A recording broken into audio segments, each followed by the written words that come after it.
నిన్న ఒక వ్యక్తి ఫోన్ చేసి అంటున్నాడు, బ్రదర్ ఎక్స్ అనేటువంటి ఒక మినిస్ట్రీ గురించి చెప్పి, బ్రదర్ వాళ్ళు వాక్యం ఏమో తప్పు చెప్తున్నారు, కానీ వాళ్ళు కన్నీటి ప్రార్థన, విజ్ఞాపన ప్రార్థన, వాళ్ళు అనేకమైన గృహాలను దర్శిస్తున్నారు, అనేక మందికి సువార్త చెప్తున్నారు, వాళ్ళ శాయశక్తుల కష్టపడుతున్నారు, దేవుని రాజ్యాన్ని స్థాపించడానికి దేవుని సేవను చాలా కష్టపడి చేస్తున్నారు బ్రదర్. మరి దేవుడు వారిని ఎలా అంగీకరిస్తాడు, వారి విషయంలో దేవుడు ఏమనుకుంటాడు అనేటట్టుగా ప్రశ్నించాడు. ఆ వ్యక్తి అడిగిన ప్రశ్న మీకు అర్థమైందా? వాళ్ళకి వాక్యం తెలియకపోవచ్చు, వాళ్ళు కొన్ని రకాల పాపాలు చేస్తూ ఉండొచ్చు. మనిషి అన్న తర్వాత కొన్ని పొరపాట్లు చేస్తాడు కదా, అలా పొరపాట్లు చేసినా సరే, కొన్ని పాపాలు చేస్తూ ఉన్నా సరే, వాళ్ళు దేవుని సేవ బలంగా చేస్తున్నారు కదా అనేటట్టుగా ఆ వ్యక్తి ప్రశ్నించాడు. ఇలాంటి అభిప్రాయం మీలో చాలామందికి ఉండొచ్చు. సరే, కొన్ని తప్పులు ఉన్నాయి, ఏదో వ్యభిచారమో లేకపోతే డబ్బు విషయంలోనో లేకపోతే ఇంకో దాంట్లోనో ఇలా కొన్ని తప్పిపోయి ఉండొచ్చు కాక, కానీ చాలా అద్భుతమైన సేవ చేస్తున్నారు కదా, కొన్ని వేల మంది లక్షల మంది వాళ్ళు వెంబడిస్తున్నారు కదా, పెద్ద పెద్ద చర్చిలు కట్టేశారు కదా, ఏంటేంటో చేసేస్తున్నారు కదా, కాబట్టి మనకెందుకులే, మనకేం తెలుసు దేవుడికి వీరి పట్ల ఎలాంటి ప్రణాళిక ఉంది అనేటట్టుగా మనం కొన్ని చూచి చూడనట్టుగా వెళ్ళిపోతున్నాం. బైబిల్లో చాలా స్పష్టంగా దీనికి సమాధానం వ్రాయబడింది. సమూయేలు మొదటి గ్రంథము 15వ అధ్యాయంలో దేవుడు సమూయేలు ద్వారా సౌలుతో మాట్లాడతాడు. సౌలు, నీవు వెళ్ళి అమాలేకీయుల్ని సమూల నాశనం చేసిరా, సమూల నాశనం చేయి అని చెప్పి పంపిస్తాడు. దీనికి ఎందుకు దేవుడు అమాలేకీయులను చంపమన్నాడు అన్నది అదో పెద్ద చరిత్ర. అమాలేకీయుల్ని సమూలంగా నాశనం చేయమని చెప్పి సౌలు పంపిస్తాడు. ఎంత స్పష్టంగా చెబుతాడు అంటే, సైన్యములకు అధిపతిగా యెహోవా సెలవిచ్చినదేమనగా, అమాలేకీయులు ఇశ్రాయేలీయులకు చేసినది నాకు జ్ఞాపకమే. వారు ఐగుప్తులో నుండి రాగానే అమాలేకీయులు వారికి విరోధులై మార్గమందు వారి మీదకి వచ్చారు కదా, కాబట్టి నీవు పోయి కనికరింపక, దేవుడు ఎలా నిర్మూలన చేయమంటున్నాడు, కనికరింపక అమాలేకీయులను హతము చేయొచ్చు, పురుషులనేమి స్త్రీలనేమి బాలురనేమి పసిపిల్లలనేమి ఎద్దులనేమి గొర్రెలనేమి ఒంటెలనేమి గార్ధబములనేమి అన్నింటినీ హతము చేసి వారికి కలిగినదంతయు బొత్తిగా పాడు చేసి అమాలేకీయులను నిర్మూలము చేయమని చెప్పాను. దేవుడు చాలా స్పష్టంగా చెప్పాడు ఎవరెవరిని వధించమన్నాడు, కనికరం లేకుండా తుడిచిపెట్టమన్నాడు. కేవలం అమాలేకీయులు మాత్రమే కాదు, వారి పశు సంపదను కూడా తుడిచిపెట్టమన్నాడు. చాలా స్పష్టంగా చెప్పాడు కదా. అయితే సౌలు ఏం చేశాడు, అక్కడికి వెళ్ళి అందరిని చంపాడు. అయితే కొంతమందిని మిగిల్చాడు, రాజుని, కొన్ని శ్రేష్టమైనటువంటి ఎద్దుల్ని, మంచి మంచి గొర్రెల్ని, మేకల్ని, ఇలాంటి ఆయన కంటికి ఇంపుగా కనిపించినటువంటి, మంచిగా కనిపించినటువంటి కొన్నింటిని దాచిపెట్టి పక్కన పెట్టి మిగిలిన అందరిని చంపాడు. ఇప్పుడు ఆలోచించండి, సౌలు దేవుడు చెప్పింది చేశాడా? చేశాడు. అయితే పూర్తిగా కాకుండా మన భాషలో చెప్పాలి అంటే ఓ చిన్న తప్పు, చిన్న పొరపాటు. ఏంటది? కొన్ని మంచి పక్కన పెట్టాడు. అది కూడా ఎందుకు పెట్టాడంట? దేవుని బలి కోసమే, దేవుని సేవ కోసమే అని తర్వాత చెప్తాడు కదా. ఇదే కదా మనం మాట్లాడుకుంటున్నాం. కొన్ని తప్పులు ఉండొచ్చండి మానవులుగా, కొన్ని సహజం, కొన్ని పొరపాట్లు ఉండొచ్చు. అంత మాత్రాన వారి సేవ అంతా వృధానా అనేటట్టుగా ప్రశ్నిస్తున్నారు కదా. మరి సౌలు అందరినీ చంపాడు, మరి కొన్ని పశువులు దాచిపెడితే ఏమైంది? ఒకసారి ఈ సందర్భాన్ని నేను చదివి వినిపిస్తాను పూర్తిగా. తరువాత అతడు సౌలు నద్దుకు రాగా, సౌలు, యెహోవా వలన నీకు ఆశీర్వాదం కలుగునుగాక, యెహోవా ఆజ్ఞను నేను నెరవేర్చితిని అనగా, సౌలు ఏమంటున్నాడు సమూయేలుతో, నేను యెహోవా ఆజ్ఞను నెరవేర్చాను అని అన్నాడు. అప్పుడు సమూయేలు అన్నాడు, సమూయేలు, అలాగైతే నాకు వినబడుచున్న గొర్రెల అరుపులను ఎడ్ల రంకెలను ఎక్కడివి అని అడిగాను. సమూయేలు అన్నాడు, దేవుని ఆజ్ఞను నెరవేర్చావా? దేవుని ఆజ్ఞను నెరవేరిస్తే పశువులు కూడా ఉండకూడదు కదా, మరి నాకు ఈ ఎడ్ల రంకెలు కానీ గొర్రెల అరుపులు కానీ వినబడుతున్నాయి, ఇవేంటి? పలానా సేవకుడు గొప్ప దైవజనుడు, పలానా మినిస్ట్రీ చాలా గొప్పగా జరుగుతుంది, ఓకే మంచిది, కానీ గొర్రెల శబ్దాలు, గొర్రెల అరుపులు, ఎడ్ల రంకెలు కూడా వినపడుతున్నాయి కదా. ధనాపేక్ష అని, వ్యభిచారం అని, ఇలాంటి అవినీతి సంబంధమైనటువంటి గొర్రెల అరుపులు, ఎడ్ల రంకెలు కూడా వినబడుతున్నాయి కదా.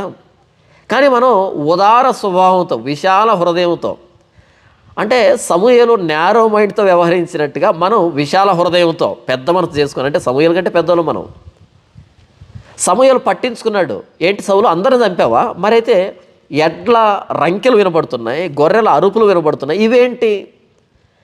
ఈ 2024 మనం మాత్రం మాకు ఏ గొర్రెల శబ్దం వినపడట్లేదు, మాకు ఏ ఎడ్ల రంకెలు వినబడటం లేదు అనేటట్టుగా పెద్ద మనసు చేసుకొని వినబడినట్టుగా, కనబడినట్టుగా ప్రవర్తిస్తున్నాం, వేషధారితనాన్ని ప్రదర్శిస్తున్నాం. సమూయేలు అన్నాడు, అట్లయితే నాకు వినబడుచున్న గొర్రెల అరుపులను, ఎడ్ల రంకెలను ఎక్కడివి అని అడిగాను. అందుకు సౌలు, అమాలేకీయుల యొద్ద నుండి జనులు వీటిని తీసుకుని వచ్చరి నీ దేవుడైన యెహోవాకు బలులను అర్పించుటకు జనులు గొర్రెలలోను ఎడ్లలోను మంచి వాటిని ఉండనిచ్చరి మిగిలిన వాటన్నిటిని మేము నిర్మూలన చేసి అనగా. సౌలు చెప్పినటువంటి సమాధానం ఏంటి? అయ్యా, జనులు తీసుకుని వచ్చారు, ఎందుకంటే దేవుడైన యెహోవాకు బలి అర్పించాలి కదా. ప్రతినిత్యం ఉదయాన్నే సాయంకాలం పండగ సమయాల్లో ప్రత్యేకమైన బలులు అర్పించాలి కదా. మరి ఇన్ని బలులకి ఈ శ్రేష్టమైన పశువులు తీసుకొచ్చాం తప్ప మా స్వార్థం కోసము కాదు అని సౌలు చెప్పాడు. ఈ సందర్భంలో సమూయేలు మాట్లాడుతున్న మాట ఎంత కఠినమైందో, మనం ఎలా తప్పిపోతున్నామో ఆ మాటను బట్టి మనం అర్థం చేసుకోవచ్చు. ఒకసారి చూడండి, సమూయేలు, నీవు మాట్లాడు పని లేదు, మాట్లాడుకో. పచ్చిగా చెప్పాలంటే నోర్మోయ్, ఇక మాట్లాడింది చాలు, నీవు మాట్లాడ పని లేదు, యెహోవా రాత్రి నాతో సెలవిచ్చిన మాట నీకు తెలియజేతును వినుమని సౌలుతో అనగా సౌలు చెప్పుమనెను. అందుకు సమూయేలు, నీ దృష్టికి నీవు అల్పుడుగా ఉన్నప్పుడు ఇశ్రాయేలీల గోత్రములకు శిరస్సు వైతివి, యెహోవా నిన్ను ఇశ్రాయేలు మీద రాజుగా అభిషేకించను, మరియు యెహోవా నిన్ను సాగనంపి నీవు పోయి పాపాత్ములైన అమాలేకీయులు నిర్మూలన చేయము, వారు లయమగు వరకు వారితో యుద్ధము చేయమని సెలవేగా, నీవు ఎందుచేత యెహోవా మాట వెనుక దోపుడు మీద ఎగబడి ఆయన దృష్టికి కీడు చేసితివి అనెను. అందుకు సౌలు, ఆ మాట అనవద్దు, నేను యెహోవా మాట విని యెహోవా నన్ను పంపిన మార్గమును పోయి అమాలేకీయుల రాజైన అగగును తీసుకుని వచ్చి తిని, కానీ అమాలేకీయులను నిర్మూలన చేసి తిని. అయితే గిల్గాల్లో నీ దేవుడని యెహోవాకు బలి అర్పించుటకై జనులు శపితములకు గొర్రెల్లోనూ ఎడ్లలోనూ ముఖ్యమైన వాటిని తీసుకుని వచ్చిరని సమూయేలుతో చెప్పాను. అందుకు సమూయేలు, తాను సెలవిచ్చిన ఆజ్ఞను ఒకడు గైకొనట వలన యెహోవా సంతోషించినట్లు ఒకడు దహన బలులను అర్పించుట వలన ఆయన సంతోషించునా ఆలోచించము. బలులు అర్పించుట కంటే ఆజ్ఞను గైకొనుటయు, పొట్టేళ్ల క్రొవ్వు అర్పించుట కంటే మాట వినుటయు శ్రేష్టము. తిరుగుబాటు చేయుట, సోదె చెప్పుట అను పాపముతో సమానము. మూర్ఖతను అగుపరచుట, మాయా విగ్రహమును గృహదేవతలను పూజించుటతో సమానము. యెహోవా ఆజ్ఞను నీవు విసర్జించితివి కనుక నీవు రాజుగా ఉండకుండా ఆయన నిన్ను విసర్జించెను అనగా. ఎంత కఠినమైనటువంటి శాపాన్ని ప్రకటిస్తున్నాడు మీరు ఆలోచిస్తున్నారా సమూయేలు సౌలు మీదకి? తాను సెలవిచ్చిన ఆజ్ఞను గైకొనకుండా నీవు అర్పించే బలిదేనికి అని అడుగుతున్నాడు సమూయేలు సౌలుని. దేవుడు తన లేఖనాల్లో వేటిని చేయమని మనకు ఆజ్ఞాపించాడో వాటిని చేయకుండా మన సొంత ప్రయత్నాలు ఎన్ని చేసినా, మన సొంత కార్యక్రమాలు సేవ పేరుతో ఎన్ని చేసినా సరే నిష్ప్రయోజనం అని ఈ సందర్భాన్ని బట్టి మనకు అర్థం కావట్లేదా? అందుకు సమూయేలు, తాను సెలవిచ్చిన ఆజ్ఞను ఒకడు గైకొనట్టు వలన యెహోవా సంతోషించున్నట్లు. దేవునికి ఏది సంతోషం అంటే ఆయన సెలవిచ్చిన మాట ప్రకారంగా మనం బ్రతకాలి, అది ఆయన సంతోషం. అంతేగాని ఒకడు దహన బలులను అర్పించుట వలన ఆయన సంతోషించిన. దేవుడు చెప్పిన మాట ప్రకారం మనం బ్రతకకుండా మనం బలులు ఇస్తూ కొన్ని రకాల అర్పణలు ఇస్తూ ఆయన సంతోషపడుతున్నాడు, మనం సంతోషపెడుతున్నాం అనుకోవడం అమాయకత్వం కాదా? మూర్ఖత్వం కాదా? ఆలోచించుము. బలులు అర్పించుట కంటే ఆయన సెలవిచ్చిన ఆజ్ఞని గైకొనడం శ్రేష్టము. పొట్టేళ్ల క్రొవ్వును అర్పించుట కంటే మాట వినడం శ్రేష్టం అని చెప్తున్నాడు. దేవుని మాట ప్రకారం బ్రతకడం దేవుడికి కావాలి తప్ప మనం ఏదో చేసేస్తున్నాం దాన్ని బట్టి దేవుడు సంతోషిస్తున్నాడు అనుకోవడం అమాయకత్వం, మూర్ఖత్వం. ఈరోజు క్రైస్తవ సమాజాన్ని మనం చూస్తే, మన జీవితాలు మనం చూసుకుంటే, నేను దేవునికి అది చేస్తున్నా, ఇది చేస్తున్నా, అలా చేశాను, ఇలా చేశాను. సరే, మంచిది, మానవులుగా కొన్ని చేయాలి దేవునికి. కానీ మన జీవితంలో దేవుని మాట నెరవేరటం లేదే, దేవుని మాట ప్రకారంగా మన జీవితం లేదే. బలులు అర్పించడం కంటే ఆయన ఆజ్ఞ పాటించడం కదా దేవుడికి సంతోషాన్ని ఇచ్చేది. పొట్టేళ్ల క్రొవ్వును అర్పించడం కంటే ఆయన మాట వినడం కదా ఆయనకు సంతోషాన్ని కలుగజేస్తుంది. మొత్తం అమాలేకీయులు అందరిని తుడిచిపెట్టావు, ఒక్క అగగుని బ్రతికించావు. అది నచ్చల దేవుడికి. పడవ మునిగిపోవడానికి ఎన్ని రంధ్రాలు కావాలి? ఒక్క రంధ్రం చాలదా? పడవ మునిగిపోవడానికి ఒక్క రంధ్రం చాలదు? మన భక్తి జీవితం కూలిపోవడానికి ఒక్క పాపం చాలదా? మనుషులు కదండి, కొన్ని చిన్న చిన్న పొరపాట్లు ఉంటాయి. ఎవరు చెప్పిన మాట ఇది? ఎవరి స్టాండర్డ్ ఇది? ఎవరి స్కేల్ ఇది? దేవుడి స్కేల్ ఏంటంటే, మనం నిజంగా దేవుణ్ణి ప్రేమిస్తే ఆయన ఆజ్ఞలను గైకొంటాం. మనం దేవుణ్ణి ప్రేమించకపోతే మనుషులు కదండి, కొన్ని పొరపాట్లు ఉంటాయి, కొన్ని లోపాలు ఉంటాయి, కొన్ని బలహీనతలు ఉంటాయి అని మాట్లాడతాం. నా సొంత మాట చెప్పటంలే, బైబిల్లో ఉన్న మాట చెప్తున్నా. సమూయేలు మాట్లాడుతూ తిరుగుబాటు చేయడం అన్నది సోది చెప్పేదాంతో సమానం, మూర్ఖతను కనపరచడం అన్నది మాయా విగ్రహాన్ని చేయడంతో సమానం. పాత నిబంధనలు మనం చూస్తే సోది చెప్పే వాళ్ళని రాళ్లతో కొట్టి చంపమని ఉంది.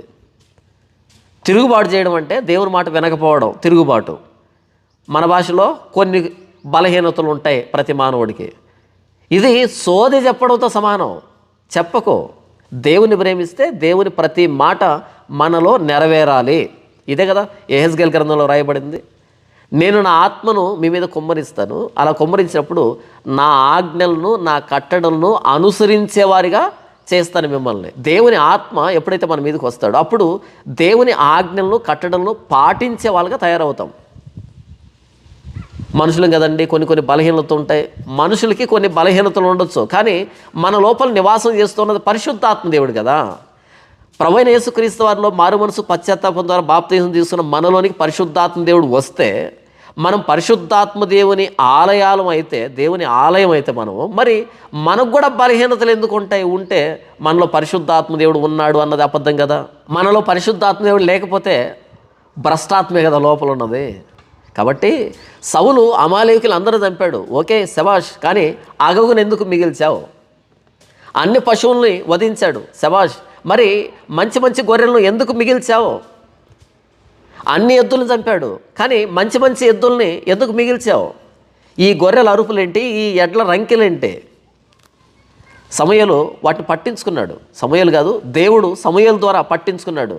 నాకు వినబడుతున్న ఆ గొర్రెల అరుపులు, ఆ ఎద్దుల రంకెలు ఏంటి అంటే, ప్రభా నీ కోసమే నేను అడిగానా నా కోసం తీసుకున్నామని? నాకు తెలీదు. అన్నింటిని నరికి చంపమన్నది నేనే కదా, మరి నాకు తెలీదా? నాకంటే తెలివైన వాడివా? నాకే చెప్పేవాడివా?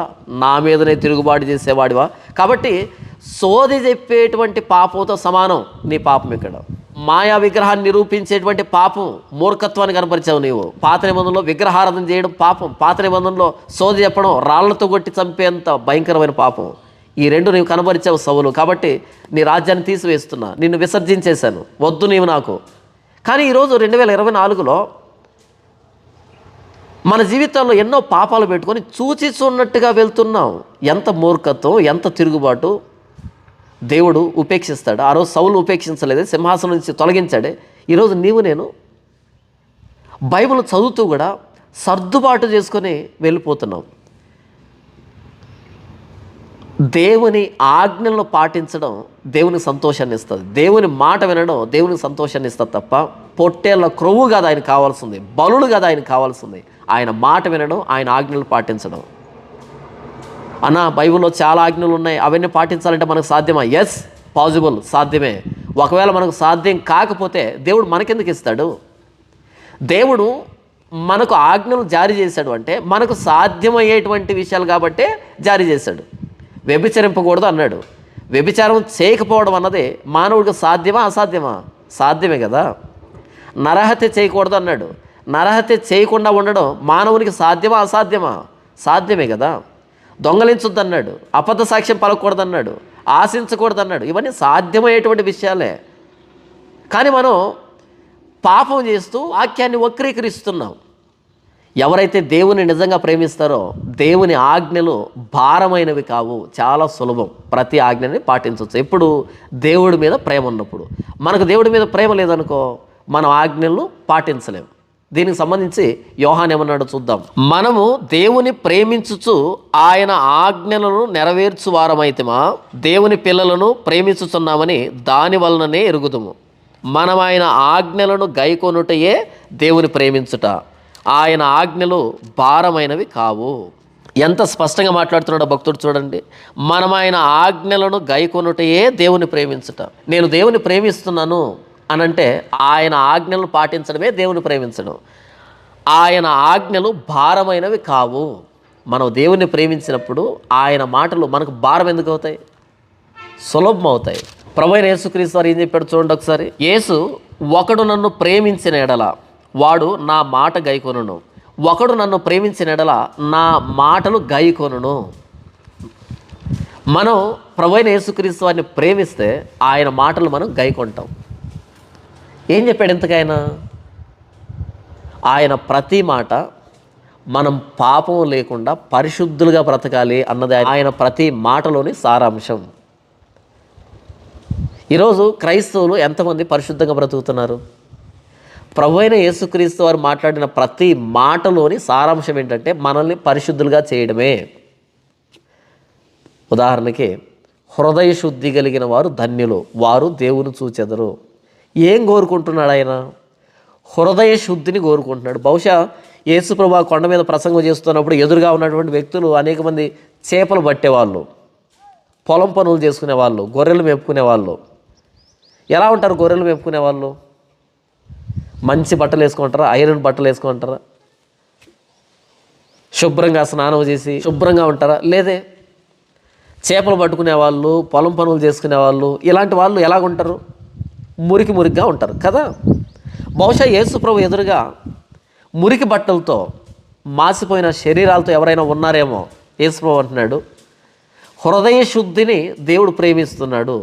మీరు భౌతికంగా శుద్ధిగా లేకపోవచ్చు, మీరు భౌతికంగా మురికిగా మట్టి కొట్టుకొని పోయి ఉండొచ్చు, మీరు భౌతికంగా మురికిగా మట్టి కొట్టుకుపోయినటువంటి శరీరాలతో ఉండొచ్చు. కానీ దేవుడు మీ దగ్గర నుంచి ఏం కోరుకుంటున్నాడు అంటే, హృదయ శుద్ధి కలిగిన వారు ధన్యులు, వారు దేవుని చూచెదరు. మీరు దేవుని చూడాలి అంటే మీలో హృదయ శుద్ధి ఉండాలి. యేసు ప్రభు మన అంతరంగ శుద్ధి కోసం మాట్లాడాడు. యేసు ప్రభు ఎదురుగా అనేక మంది పేదవాళ్ళు తిండి లేనటువంటి వాళ్ళు, పేదవాళ్ళు ఉంటే యేసు ప్రభు అన్నాడు, ఆత్మ విషయమై దీనులైన వారు ధన్యులు. ఆత్మ విషయమై మీరు దీనులే, దరిద్రులే, కానీ ఆత్మ విషయంలో దీనులైతే ఇంకెంత ధన్యులు. యేసు ప్రభు ఎదురుగా ఆకలి దప్పులతో అనేక మంది ఉన్నారు. యేసు ప్రభు అంటున్నాడు, నీతి విషయమై ఆకలి దప్పులు కలిగిన వారు ధన్యులు. యేసు ప్రభు మన భౌతికమైనటువంటి విషయాలు చూడటంలే, వాటిని పట్టించుకుంటాడు. యేసు ప్రభు వాటిని పట్టించుకుంటాడు, దాని గురించి మాట్లాడతాడు ఆయన. మొదట మీరు దేవుని రాజ్యాన్ని, దేవుని నీతిని వెతకండి, అప్పుడు మీరు ఏం తినాలో, ఏం త్రాగాలో, ఏం కట్టుకోవాలో అవన్నీ దేవుడు అనుగ్రహిస్తాడని చెప్పాడు. యేసు ప్రభు మన భౌతికమైన విషయాల గురించి కూడా ఆలోచిస్తున్నాడు. అంతకంటే ముందు మనం దేవుని రాజ్యాన్ని, నీతిని వెతకాలి అన్నది ప్రభువైన యేసుక్రీస్తు వారి మాటలోని సారాంశం. మనం పరిశుద్ధులుగా బ్రతకాలి అన్నది ప్రభువైన యేసుక్రీస్తు వారి మాటలోని సారాంశం. మరి ఎంతమంది క్రైస్తవులు ఈరోజు యేసు ప్రభు మాటలు మా యందు నెరవేర్చబడాలి, మా యందు సార్థకత చేకూరాలి యేసు ప్రభు మాటలకి అని ప్రయాసపడుతున్నారు. మనం దేవుని ప్రేమిస్తే ఆయన ఆజ్ఞల్ని పాటించాలి. ఆయన ఆజ్ఞలు పాటించడమే దేవుని ప్రేమించడం. దేవుని మాటలను మనం పాటించకుండా నేను దేవుణ్ణి ప్రేమిస్తున్నాను అంటే అది అబద్ధం కదా. సౌలు దేవుని ఆజ్ఞకు తిరగబడి పాపం చేశాడు కదా. సోది చెప్పేటువంటి పాపంతో సమానంగా, మాయా విగ్రహాన్ని చేసేటువంటి పాపంతో సమానమైన పాపాన్ని చేశాడు కదా. సింహాసనాన్ని పోగొట్టుకున్నాడు కదా. దేవుని కృపకు దూరమయ్యాడు కదా. నేను ప్రభువైన యేసుక్రీస్తు వారిని ప్రేమిస్తున్నామంటే అర్థం ఏంటంటే ఆయన ప్రతి మాట మన జీవితంలో నెరవేర్చబడాలి. ప్రభువైన యేసుక్రీస్తు వారి మాటకి కుడికి ఎడమకు పోకుండా ప్రభువైన యేసుక్రీస్తు వారి మాటల్ని ప్రతి విషయంలో శిరసావహించే వాళ్ళుగా మనం ఉన్నప్పుడే యేసు ప్రభువును మనం ప్రేమించిన వాళ్ళు అవుతాం. ప్రభువైన యేసుక్రీస్తు వారు ఎందుకు సిలువలో ప్రాణం పెట్టాడు? ఆయన మనల్ని పరిశుద్ధులుగా చేయడానికి కదా, మన పాపాలని ఆయన రక్తంతో కడగడానికి కదా. మరి మన కోసం ప్రాణం పెట్టిన యేసు ప్రభువుని మనం ప్రేమిస్తున్నామంటే అర్థం ఆయన మాట్లాడిన ప్రతి మాట మన జీవితంలో నెరవేర్చబడాలి. ఒక స్త్రీని మోహపు చూపుతో చూచు ప్రతివాడు అప్పుడే తన హృదయం ముందు వ్యభిచారం చేసిన వాడగును అన్నప్పుడు మనం ప్రభువైన యేసుక్రీస్తుని ప్రేమిస్తున్నాం అన్నది వాస్తవం అయితే మనలో మోహపు చూపులు ఆగిపోయాయా? మనలో అపవిత్రమైన ఆలోచనలు అంతరించిపోయాయా? లోకస్తులు బ్రతుకుతున్నట్టుగా మనం బ్రతుకుతున్నామా? లేకపోతే ప్రత్యేకమైన వ్యక్తులుగా యేసు ప్రభు కోరుకున్నట్టుగా మనం బ్రతుకుతున్నామా? లోకానికి వేరే బ్రతుకుతున్నామా? నూతన సృష్టిగా మార్చబడ్డామా అన్నది మనకై మనం వేసుకోవాల్సిన ప్రశ్న కదా.